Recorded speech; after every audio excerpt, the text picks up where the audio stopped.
बेटा मम्मा है यहाँ। क्या हुआ मेरा बच्चा, चुप हो जाओ, सोने का टाइम जान।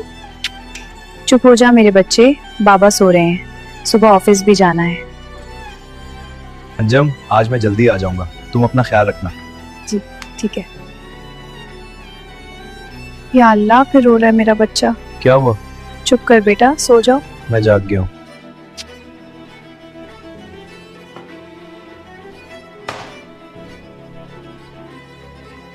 अंजम, हांडी जल गई है, सब ठीक तो है? हाँ सब ठीक है, बस बच्चे को सिलाते सिलाते आंख लग गई। बेटा एक लड़की है, घर का काम कर देगी, बात कर दूं? हाँ क्यों नहीं।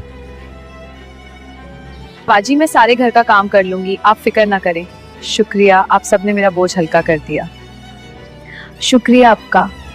तुम मेरी जिंदगी हो तो महंगे तहफों में नहीं, एक माँ की थक्कन समझने में होती है। हर शौहर से गुजारिश है अपनी बीवी की खामोश थक्कन को समझने की कोशिश करें। मोहब्बत सिर्फ लफ्जों में नहीं, जिम्मेदारी बांटने में होती है।